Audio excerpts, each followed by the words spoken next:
Welcome to tonight's program that we have with President and CEO on the Council on Foreign Relations, Dr. Richard Haass, discussing his latest publication, The Bill of Obligations, The 10 Habits of Good Citizens, moderated by Diana Newton.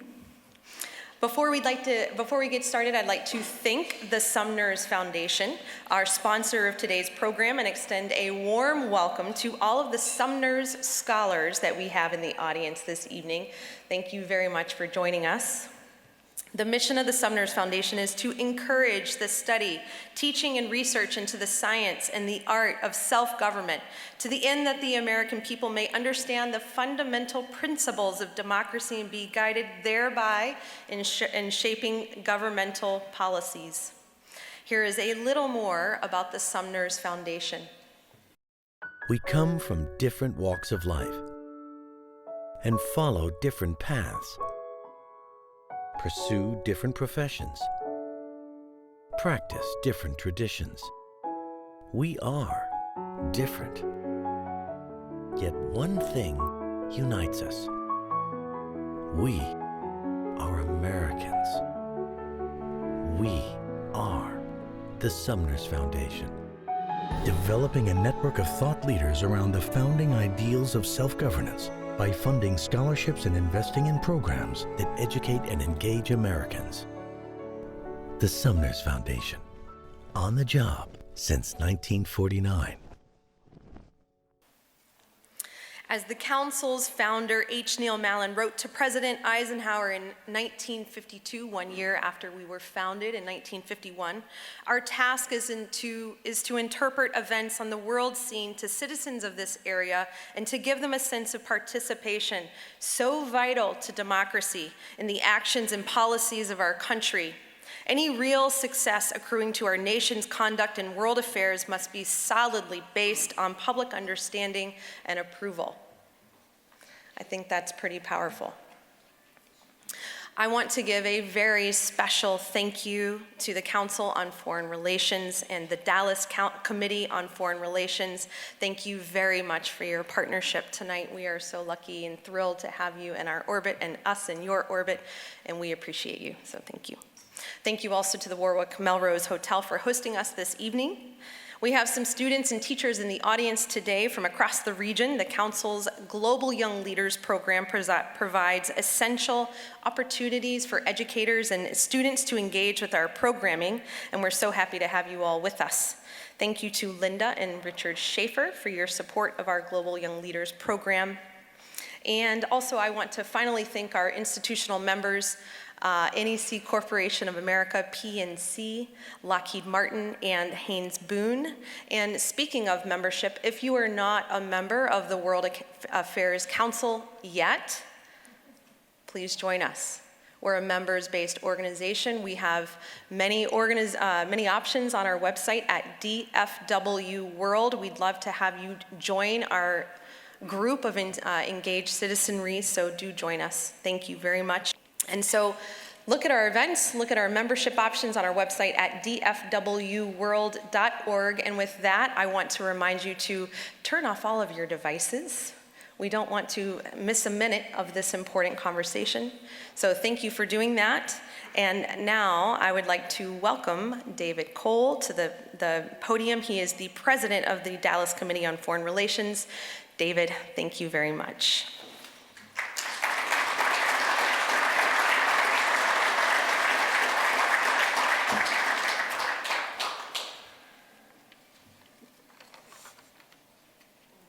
Well, good evening, everyone.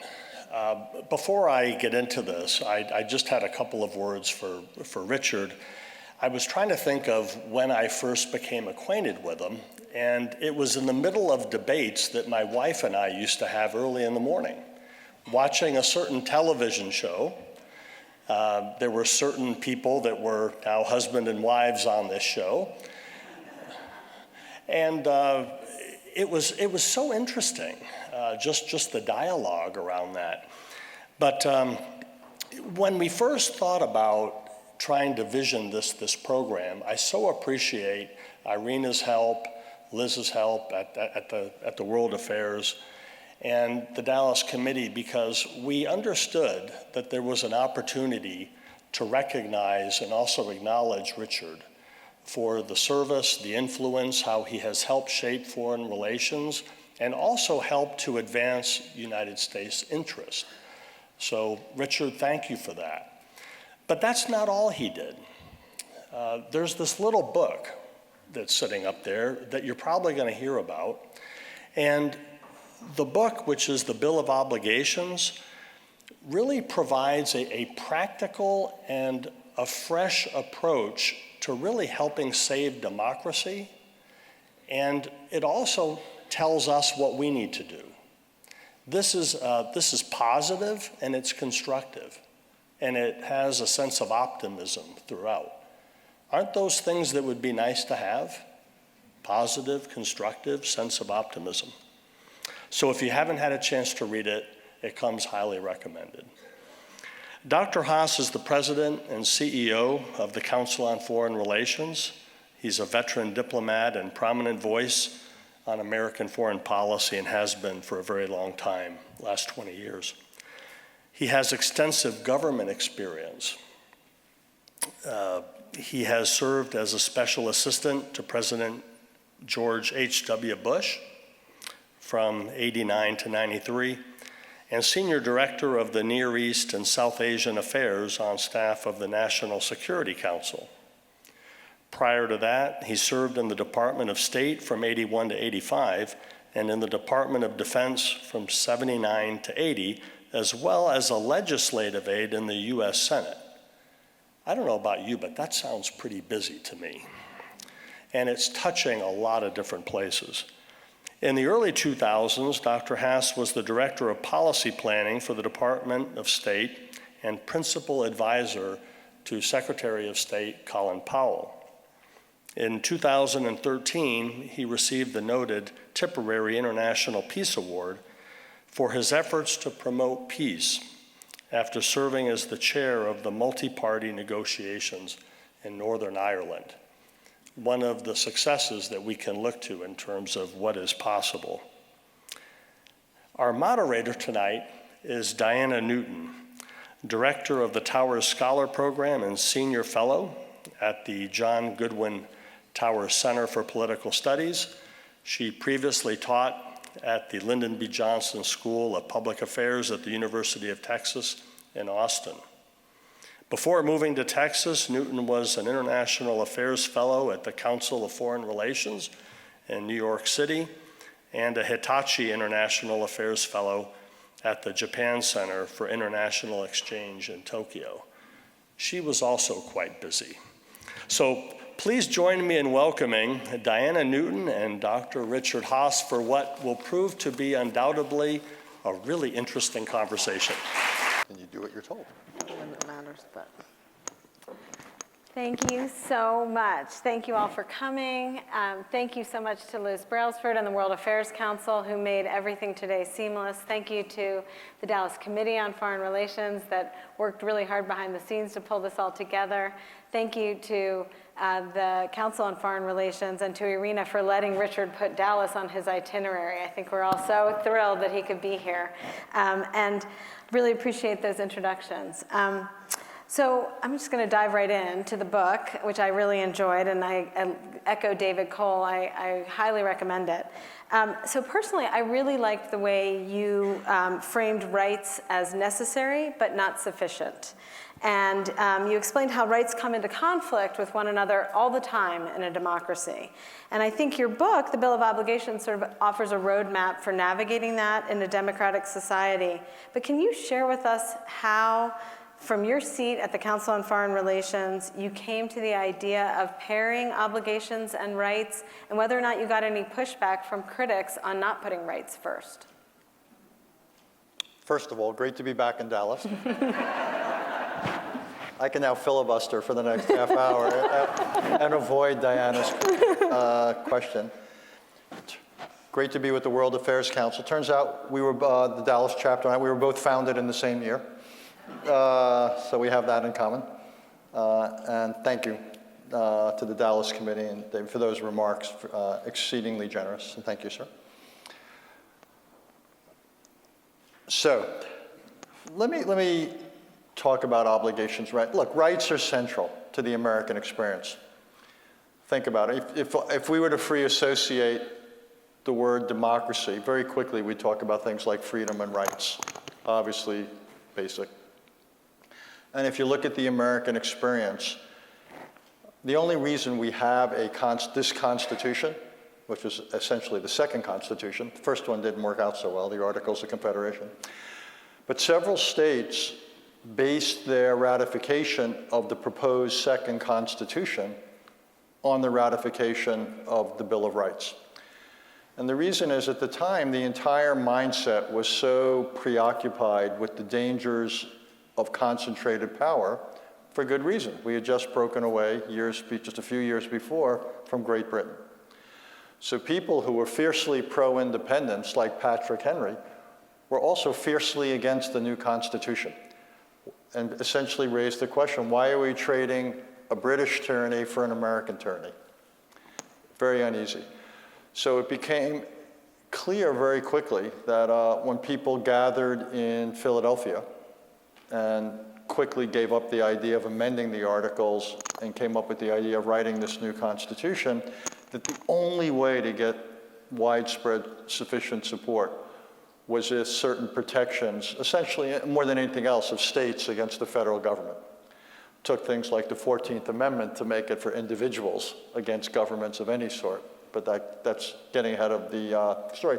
So rights are, though, central to the American experience. Indeed, if you go back to Lincoln, when Lincoln spoke and he talked about the unfinished work of America, the unfinished work was the gap between the rights we promised and the rights we were delivering. And it's all, by the way, incredibly immediate. Here we are, it's 2023. 3 years from now, 2026, the 250th anniversary of the Declaration of Independence. And that will be a moment, I think, for all of us as Americans to take stock. And again, Lincoln's work remains unfinished. And part of our challenge is to narrow the gap. But my argument is that even if Lincoln's work were to be finished somehow, even if there was no longer a gap between the promise of rights and the reality, that our democracy would not be on firm ground. And that's a very long-winded way of answering Diana's question, which is when I was thinking about a lot of American democracy, it became clear to me that rights alone were not sufficient. Because think about some of our current debates in the last couple of weeks, the abortion debate. You have the rights of the mother, the rights of the woman, and you have the rights of the unborn. How do you navigate that? Or rights to bear arms under the Second Amendment versus rights to public safety. Or during the pandemic, we had a nonstop debate about the right not to be vaccinated or to be told you how to wear a mask versus the right to public health. And it was Steve Breyer, Justice Breyer on the court, who said the toughest decisions before the court are not rights versus wrong, they're rights versus rights. And that's what led to the book, and it was during the pandemic, a lot of it, and had a lot of time on my hands, and walked a lot. And so I just walked a lot and read a lot. And one of the great, by the way, here's something I recommend to all of you. I won't say recommend, think about it. If you ever are to write a book, the oddest thing about this book for me is I've written quite a few books. I knew less about this subject than any book I've ever written. And that's not a bad way to write a book, because you learn so much. And in the course of writing this book, like when was the last time anybody in this room read the Articles of Confederation? I'd bet it's been a while. Or even the Constitution from start to finish. Or one thing I did in the course of writing this book, one of the coolest things I did, I read every presidential inaugural speech. Read all the farewell addresses. Read any number of Supreme Court opinions and dissents. It was so interesting and exciting to get educated. I mean, as much as I like foreign affairs, this was kind of a break. I meant the magazine Foreign Affairs, much as I like that. This was still a break, he says, as the publisher. But it was, so that's how I got here. And I didn't intend to get there. Mm-hmm. You can sometimes write books when you know what you want to write. This was one I stumbled across. Mm-hmm. And I was watching events unfold particularly during 2020. Mm-hmm. And the failure to have a peaceful transition of power. Then January 6th, the norms of concession clearly had broken down. And all this brought into sharp relief that something was seriously amiss with American democracy, hence this book. Great. Well, it's excellent. So the first obligation you have in the book is be informed. And I think we all know how difficult it feels to be informed in this era of misinformation and alternative facts. And as you said, I'm quoting, unlimited information venues with few gatekeepers.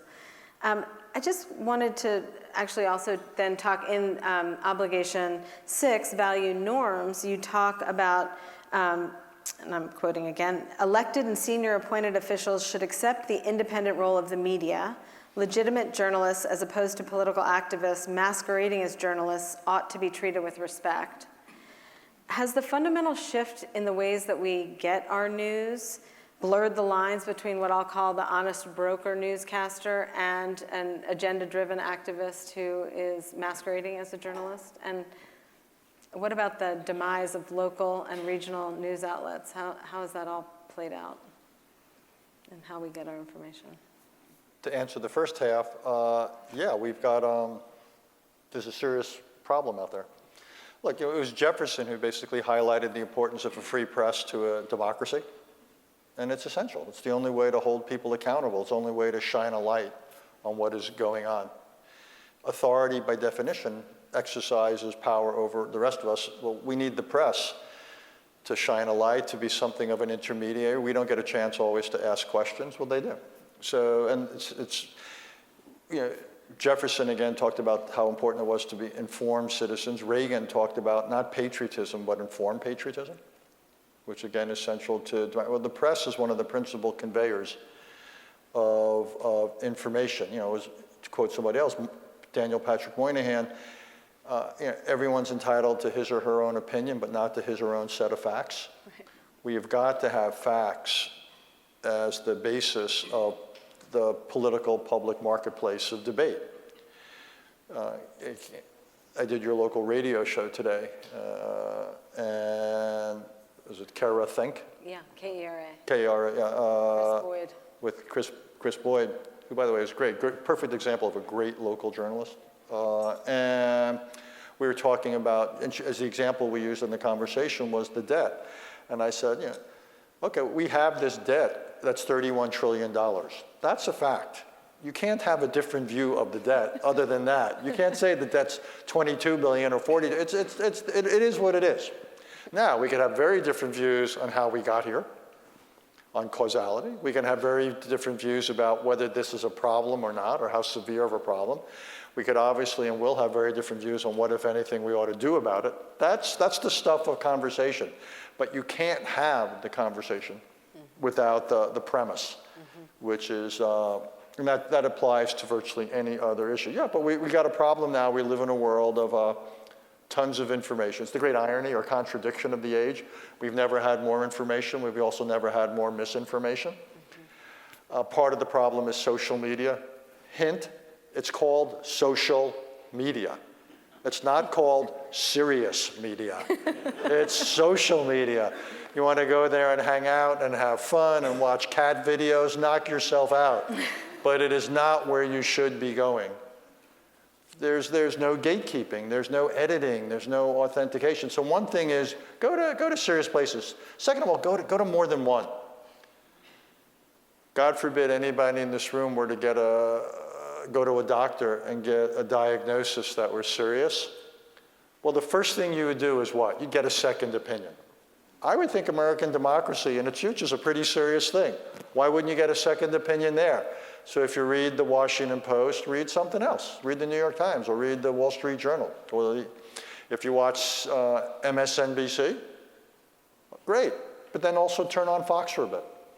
Or listen to her, but essentially practice smart information. One thing I love that's happened recently, one of the reasons I'm optimistic, the Garden State, New Jersey. Not immediately apparent all the time that it is a Garden State, but no cheap shots here, no cheap shots. It is where the New York Giants of all teams play football. Someday you can explain to me why the New York Giants play in New Jersey, but I digress. Oh, Cowboys fans. God, I just raised the wrong issue. We so don't want to go there. But one of the good things about New Jersey, Governor Murphy just signed into law a requirement that all students in New Jersey, high school students, study information literacy. And the whole idea is to learn best practices. How do I know a fact, and how do I distinguish between a fact and something that purports to be a fact but isn't a fact? What are the best practices? Basically, how do we make students critical consumers of information, because there's so much, as Diana said, coming at us. And so there's things like that, but I'd love to see every state adopt something like that. Indeed, I actually, we'll probably talk later a little bit about civics. I actually think part of a civics curriculum now to prepare people for citizenship has got to be to give people the tools to deal with this flood of information, a good chunk of which is misinformation. Right. So given the tolerance, I mean, you talked about you don't have the right to your own facts. Given the tolerance we as a society seem to have now for lies and half-truths, do we have an ethical problem as well? And did you think about be honest as a potential obligation? Yeah, it's a norm. And the founders, the word they often used was virtue, almost in the Greek sense. In the classic sense, modern day word would probably be character. But yeah, if you look at the Boy Scouts and Girl Scouts, a lot of their principles are not too far off from some of the virtues we would want to see. So yeah, things like trafficking in facts, not lying, the truth, it's part of the prerequisites. Again, we're going to have, I think the idea that we have real differences is just fine and is actually a healthy thing, and we debate it out. But it's got to, again, be acted out against a foundation, against a backdrop of truth-telling. It's tough enough if we disagree against a backdrop of the truth. It's impossible if we disagree against a backdrop of mistruth. Yeah. So as you know, I teach at SMU, and this semester I assigned my class the Good Fight podcast with Yasha Monk interviewing you in February about your book. And my 20-year-old students' reaction to the Bill of Obligations surprised me a little bit. Okay. Some of them felt that most prescriptions about American polarization right now suggest that everything would be better if we could just go back to the good old days. And their reaction was that they don't believe that there was a time when we had the good old days, and that there was just less transparency and less awareness in the American public. So I'd love to know what you might Look, there's a little bit of truth in that. You know, nostalgia is never as good as it's cracked up to be. I think we all romanticize a little bit about but there were some qualitatively different things, like basically being a dinosaur. I came of age in an era of 3 networks, 3 national networks, lots of editors, and so forth. Very different now. I mean, we live in the age of narrowcasting, not broadcasting. And if you add up, not so much broadcast, but cable, and you mentioned podcasts, you've got Sirius Radio, S-I-R-I-U-S, not S-C-R, just to be clear. Got to be careful. The FM, AM, and the like, and everybody online. I mean, everybody's become a publisher. Your name doesn't have to be Sulzberger anymore to be a publisher.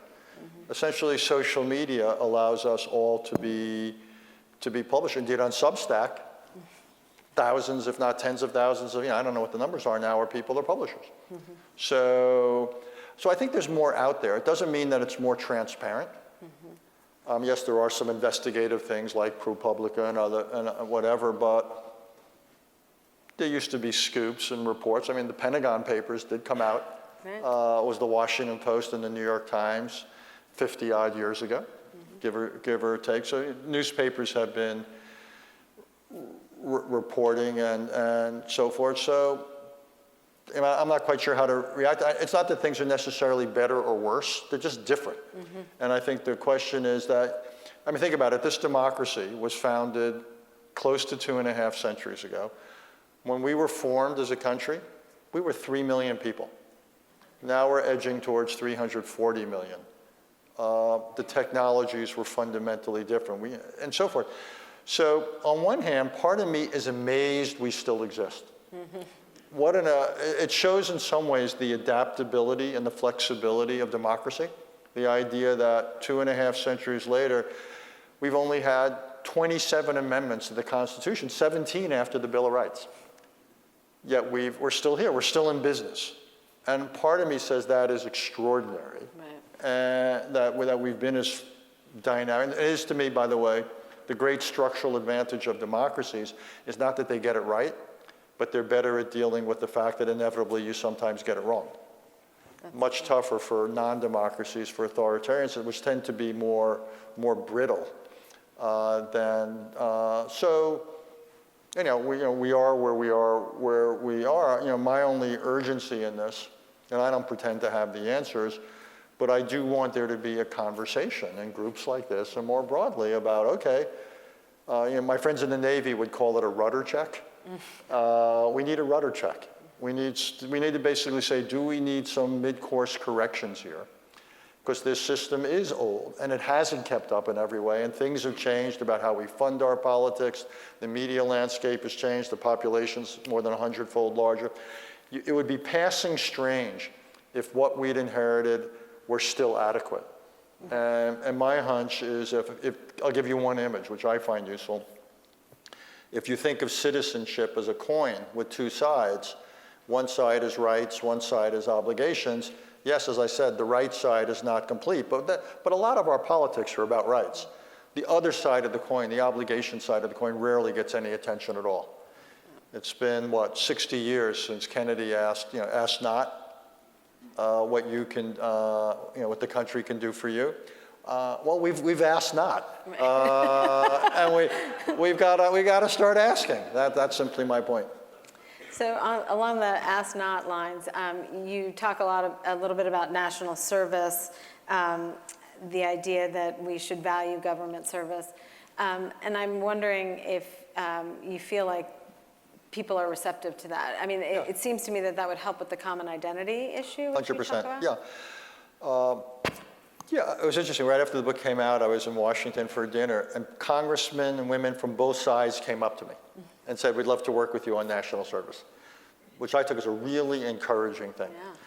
Yeah. The problem right now with national service is the resource issue, that we have to incentivize. I think mandating it's a mistake, because we'll never get past the debate over it being mandatory. But the question is, can we pay for it? But California and other states are introducing serious public service options. And often great reforms in America happen at the state level. States was what Justice Brandeis called the laboratories of democracy. So we can have, California has, I think at the moment, 4 large public service programs, and you can incentivize it by paying people. Businesses can offer to hire people who have the experience.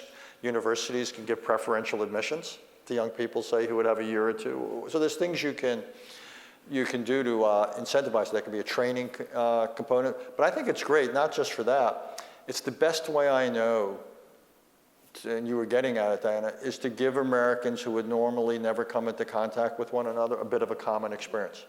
We're so separated now by geography, by educational attainment more than anything else. That's increasingly the indicator of political views, by what church we go or don't go to, by race, by gender, what have you. What I love about public service, whether it's at the state or national level, it becomes a little bit of a mixing bowl. And I think it would just give people some experiences and some contacts that would be healthy for this society of ours. Okay, I'm going to shift us slightly to foreign policy, but talk a little bit about, actually, for those of you who don't know, Richard was pretty heavily engaged in multi-party talks surrounding the peace accords in Northern Ireland, and before they came to fruition. And you were the winner of the Tipperary International Peace Award. We just celebrated the 25th anniversary of the Good Friday Accords. And you talk about in your book, Obligation 5 is reject violence, and you worry that citizens could not that we'll have a civil war, sort of a cut and dried, this side against that side, but more sort of what we saw on January 6th, which is decentralized acts of political violence. Is this the worst case scenario? Is this the likely case in your mind, or how do we avoid it? Well, the fact that you have to ask it, and I had to write about it, is bad enough that it's imaginable. And I can't sit here and honestly say, I can't imagine this. I can't.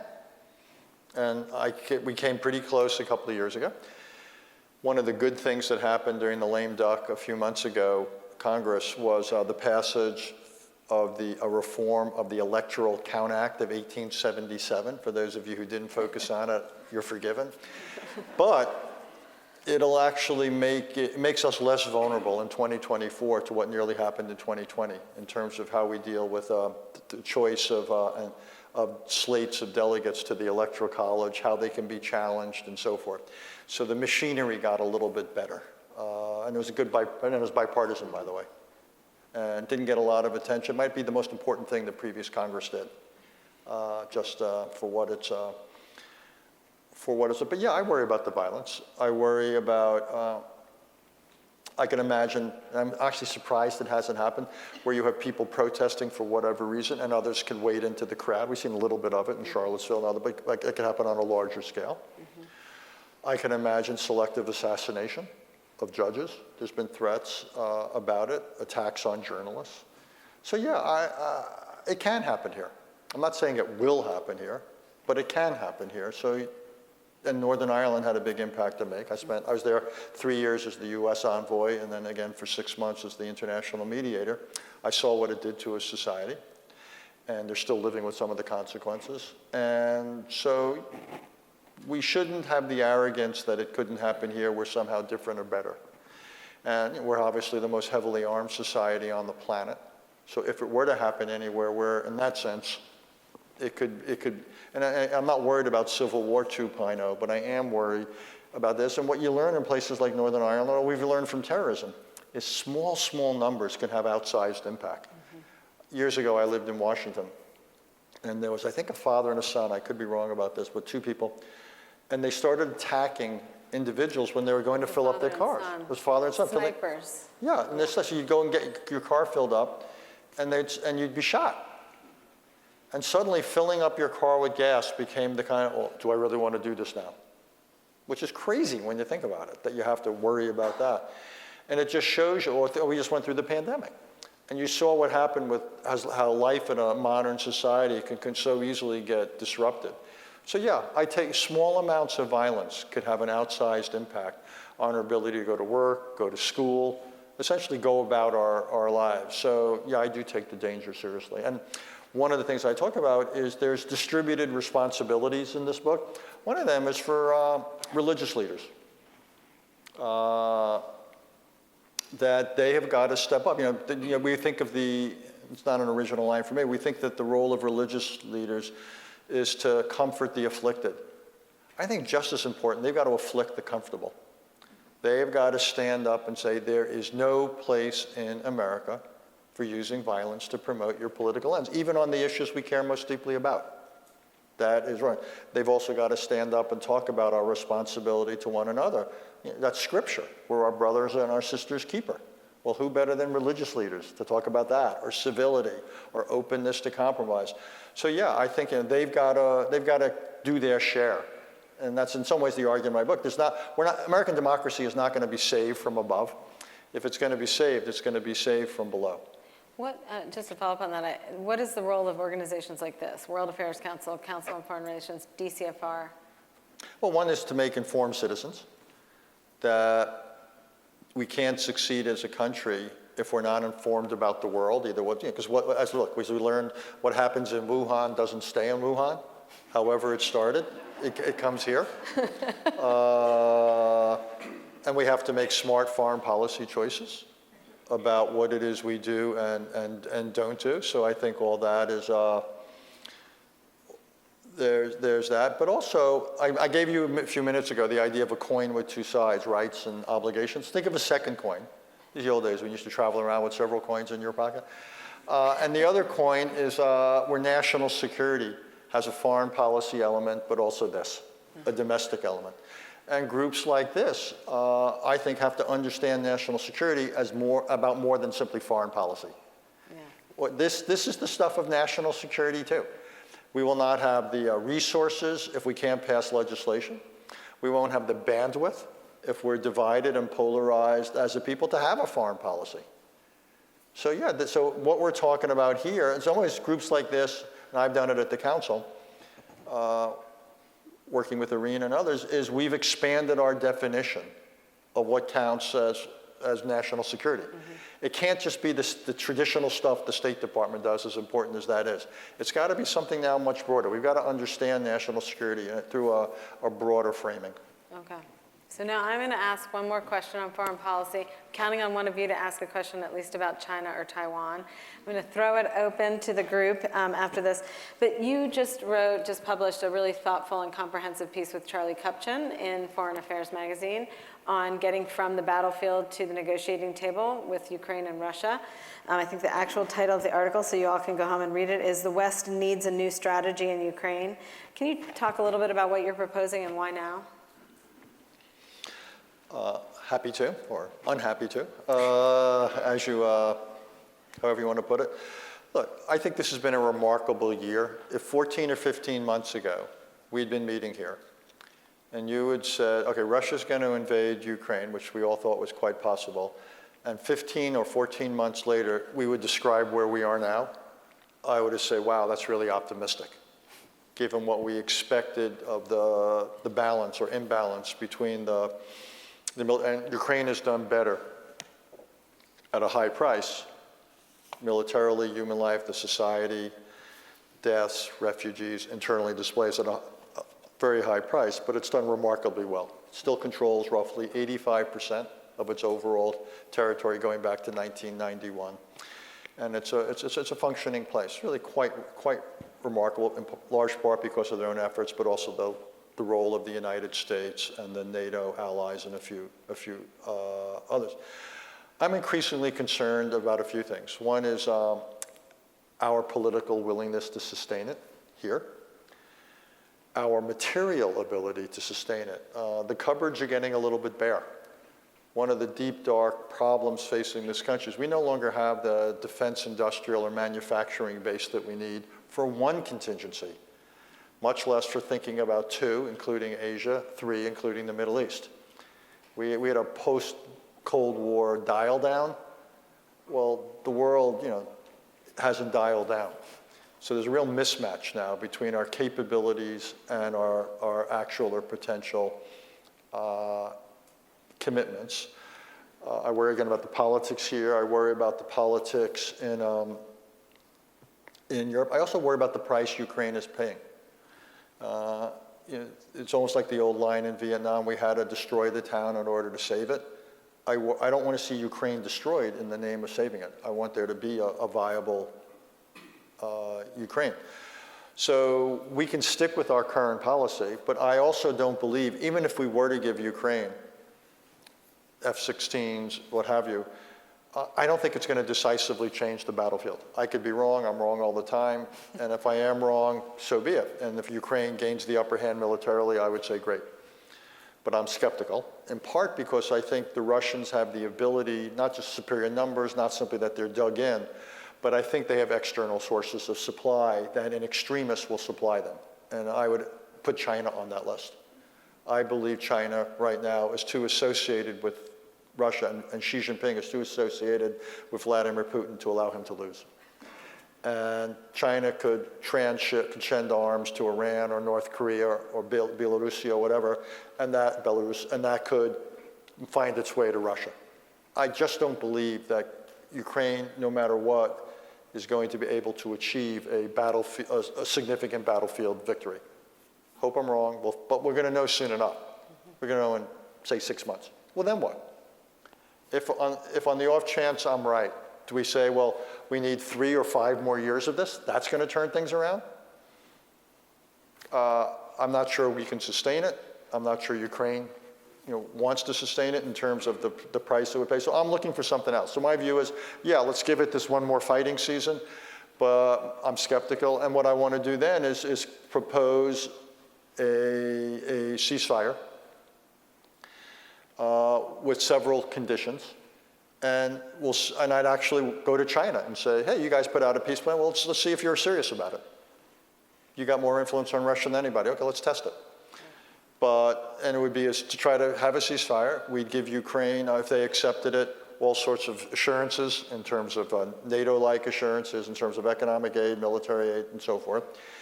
And we'd say, we're not giving up on your goals of getting all your territory back. It's a means ends. We agree with the ends. We just think the means ought not to be military liberation. We just don't think that's viable. And so that has to come through sanctions, diplomacy, and one day, maybe after Vladimir Putin's history, we would tell Russia the price of integration into the world and into Europe is to give up on your claims on Ukraine. So I think there's a difference, almost like I was the US envoy for the Cyprus negotiation, so I went through this there. I've been involved with Korea a lot. You have a situation, it's not peace, but it's an end of active belligerency. And I think that is imaginable. Not saying likely, but imaginable. And if it turns out everything I've just said, the Russians blow away, okay, well then we've clarified a few things. And then I think it makes it less difficult to sustain political support for Ukraine. But I think we need to clarify the situation, either to bring it to an end, again, even if it's not peace, because it won't be peace. But if not, then I think it provides more a clarity that would help us provide Ukraine with the help it would need to sustain itself. So I don't see a big downside in this. And you know what I've been called in the last couple of days, everything from a warmonger to an appeaser. And maybe I've got it about right. When the bullets are coming at you from both sides, or the arrows or whatever they are. But like a lot of things, this is what I do at the Council on Foreign Relations. You put ideas out there, and people don't like them, put out different and better ideas. But I'm worried that as successful as we've been over the last 14, 15 months, I'm not sanguine about the sustainability of this trajectory. All right. Questions from the floor? Oh, we have one right up here. Wow. No age limit for questions here. No. You have to wait for the microphone. Mic. And tell us your name, please. And what do you do for a living? Hi, my name is Beckett. What grade are you in? 5th. So I have 2 questions. The first is, in this modern age, what can we do to actually find out if the information that we're receiving is true and verified? How do we know that it's coming from real source and not just being put out there for propaganda? Great question.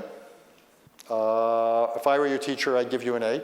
If I were your parents, I'd double your allowance also. Sorry. Look, it's a great question. And so you have to look at where it's coming from. Certain places have reputations. And you'd say, what kind of a reputation does this newspaper or television station have? Do they have editors? Do they have fact checkers? There's questions you can ask yourself.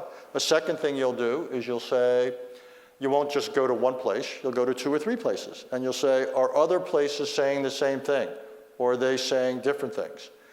Or third thing would be, imagine the question, you were looking at something about climate change. One of the things you'd ask yourself is, well, what are the experts saying? Are there articles written in the most important journals where the leading experts in the world are agreeing with this or disagreeing with this? So, but you're asking, so there's ways to, the word I would use is test the information. And what you have to do as a consumer is always test the information. That's a great question. And my other question. Actually, Beckett, I'm going to ask you to come up and ask your second question at the end, just to give other people a chance. Okay? Yes, ma'am. Thank you. That's a great question. We've got one here and one there and then one there. What grade are you in? Just barely older than Beckett. I had a lot of trepidation following him. So I think he's going to have the better question. But I'd love to thank you for coming once again today. I'd like to turn our attention to Latin America foreign policy, if we could. Okay. And I was struck by the recent summit with Brazil's President Lula da Silva, with the Chinese head of state. And it kind of called to mind, and I'll identify my biases. I work extensively in Latin America, and I've worked for a long, long time there. What I see as the diminishing influence throughout Latin America. And Sure. it's really pretty Yeah. disturbing. And I'd love to get your thoughts about what we as a society should do so we can regain some of that in Yeah, our, let me in our sort of- backyard. Good question. What Lula said was truly, truly, truly disappointing, but not unexpected, which is really disappointing. It was totally predictable. I think it's important when it comes to Latin America to distinguish between two things. One is Latin America, either individual countries or collectively acting in the world. And the other is how we and others should see Latin America as a venue. So two very different things. The former, Latin America as actors in the world, not so much. Quite honestly, I don't much care at the risk of being impolitic. Latin Americans don't have a lot of weight. They don't have the ability to project a lot in terms of diplomatic weight, military weight, economic weight. So they're not major players in the rest of the world. And it's the reason they're not major powers and they're not weighted accordingly. They are underachievers because they're not that organized or in terms of collective action. As a venue, I think it's potentially important to us. I think we make a tremendous mistake, we the United States, by not doing enough there. The fact that we don't have a serious trade relationship with lots is just nuts. I mean, in the current, no, it's not easy with people like AMLO running Mexico, but what a moment. I mean, what's the big move given supply chains and the CHIPS Act? So whether you like it or not, the big move is friendshoring, nearshoring. Well, Latin America ought to be the principal partner for us. It isn't. It's just really frustrating, in part because of them, in part because of ourselves. It just never gets the attention. China's made some inroads and so forth. I wouldn't exaggerate it. But it's, to me, the biggest challenge for Latin America isn't any of this. The real question is governance. I actually think the biggest single question is whether Latin America will be viable countries. And there's a bit of pendulum swings. Right now, it's a bad phase. It's more of a populist phase. To me, a lot of the Latin American states, the real tragedy is weakness. You don't have capacities, you don't have institutions. If you look at Central America, you look at Mexico, what you have are weak states that simply don't have the reach within their own borders to provide what states are meant to do, which is and then that tends to feed not just gangs and cartels, but also feeds populism. So 20, 25 years ago, Latin America was on a great place. It looked like it was emerging as much more democratic, much more market-oriented. It's almost like you wanted to buy shares in Latin America futures, and not so much right now. It's corrected. And I think the future is in some ways in doubt. But the last 5 or 10 years have not been good. If you look what's happened in Colombia, you look what's happened in Chile. I mean, Brazil did get through the electoral crisis. The strength of the judiciary was really impressive. But Lula's now policies are far, far, far more left than both his domestic and foreign policies than I would have hoped for. And I think Mexico, the threat to Mexican democracy, Mexico went through decades of one-party rule. We thought Mexico had finally emerged as a somewhat more mature democracy. Now the attacks on the electoral machinery. So I just think this is a bad phase for Latin America. And we're not involved enough to really make a difference or a meaningful difference. And I think that's really short-sighted on our part. Okay, we've got a question here and then there. I just told you more about Latin America than I know. Jason Galui. Sorry. And then we'll go to you. Sorry. Thanks, Richard, for being here. Actually, Beckett's question and your response made me think of two obstacles to being informed citizens. Yes, sir. Obstacle one is from Hamilton, Alexander Hamilton, 1784. You couldn't be with us tonight. But Not today, but Lin-Manuel Miranda may think otherwise. But he wrote in 1784 that if our public councils treat their responsibilities like a sport, we will end up with a government that's feeble, arbitrary, and distracted. The second obstacle I think of, based on Beckett's question and your response, is Anthony Downs, 1957, when he wrote about that it makes sense collectively for us to be as informed as possible.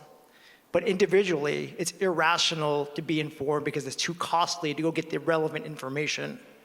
So when you answered Beckett's question, you gave a list of ways to be informed.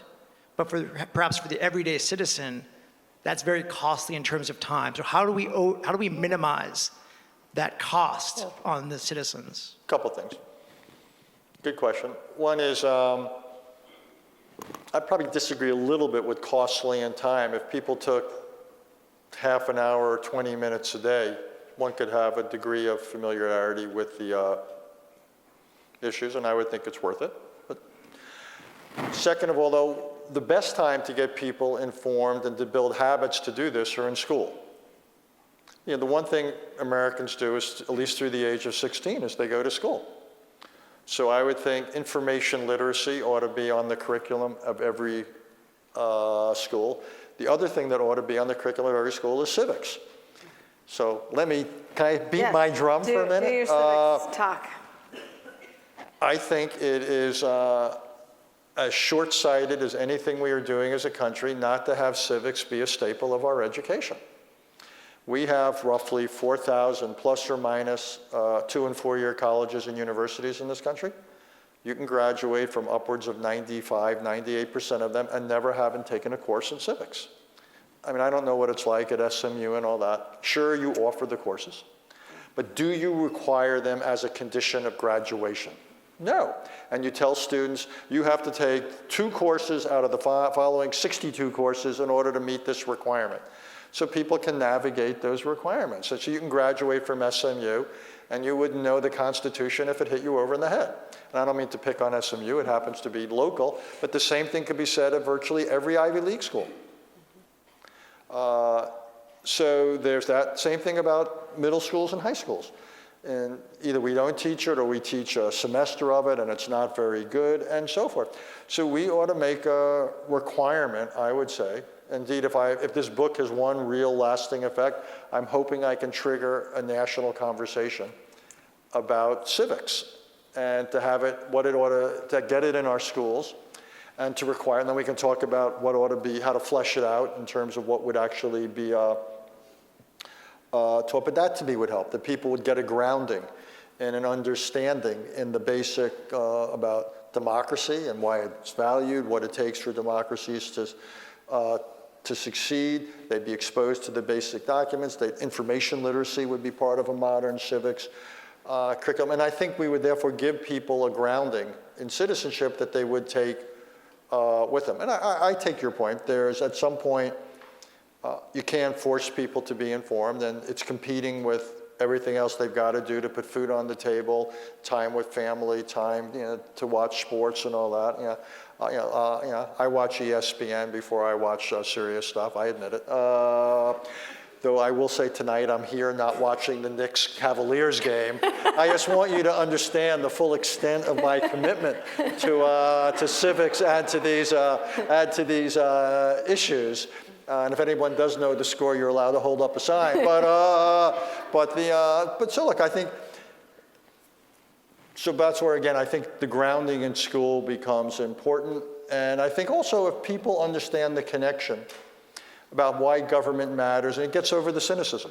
I mean, the fact that more than half of the eligible voters didn't vote in the last midterm election, despite how critical it was, tells me that a lot of Americans don't see why it matters.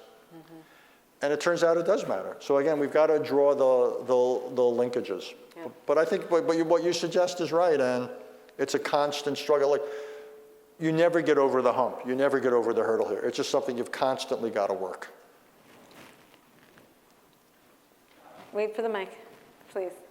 Introduce yourself. I'm in the middle of reading an 800-page biography of George Marshall, and some of the events during the 39 to 41 period seem to be analogous to those that we're facing now, the isolationism versus more involvement in the world historical significance of what was happening then that people could see happening both in the Far East and in Europe, compared to the Ukrainian situation where if Putin can win, that has implications that are much more serious than just what might be concretely obvious.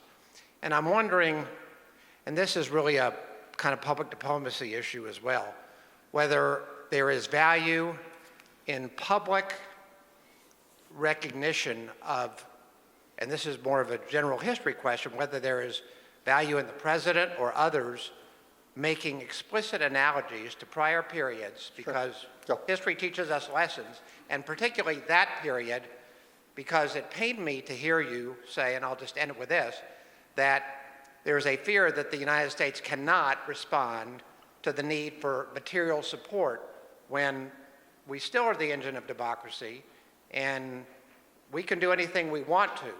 Thank you. Thank you. Look, one of the great courses, I used to teach, I couldn't get into Harvard, I got rejected when I applied, but I was able to get there through the back door of being a professor. And one of the courses I taught one year was the courses on the uses of history. And it was developed by two other professors. One of them took leave for a year, Ernie May, so I taught it with Richard Neustadt, and it was a real treat to teach it. But I'm a great believer in the uses of history for decision makers. Indeed, I know we're here supposedly talking about my book, but there's a book that they wrote called Thinking in Time, which is a great book about what you might call applied history. And history is not, it doesn't have recipes like a cookbook, but it does offer insights. There are parallels. And so I'm a great believer in it for policymakers, also a great believer in it for citizens. I think presidents should talk about it more. I think most presidents don't teach enough. In some ways, the greatest teacher we've ever seen in the White House, I would argue, was FDR. And the radio talks he gave. I thought you were going to say Lincoln. No, I actually think FDR, the regular, because also if you look at FDR's moment, and he saw years before others, he saw, to use Churchill's phrase, the gathering storm, but he also understood that the country wasn't there. And what he gradually did with his radio addresses was try to educate the country. And he had a real sense of where it needed to go, but also the pace it could get there. And he knew if he got too far out in front, he'd look behind him, there'd be nobody there. But he also knew the danger if he didn't lead. And I think the Oval Office is potentially a great classroom. And most presidents don't use it. Reagan used it a bit, Kennedy used it a bit in the modern era, but most presidents don't use it nearly enough or very successfully. So I agree that there's a lot to be gleaned, even though situations are never alike. I do recommend, particularly for young people here, that I always say, people say, if I want to have a career in this, whatever, what should I study? I always recommend history. If there's one area I tend to emphasize, it's to study history. I think there's more to be gleaned from that than anything else. And even just as a private person, to read history, to read biography, it seems to me is you do yourself a favor. But yeah, I think it's a great way to teach and learn, is to look at history, the likes, the dislikes. And again, it gives you, it's a pretty good provider of insight. Okay. Unfortunately, I think we are out of time, and I really appreciate your coming tonight, and thank you very much. Let's thank Richard. Thank you all.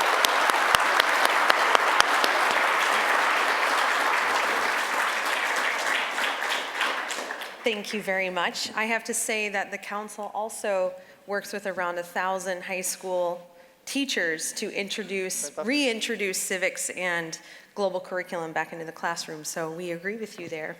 Thank you for a great discussion. We knew it would be. We have a very small token of our appreciation to both of you. Thanks very much for coming out tonight. We'll see you next time.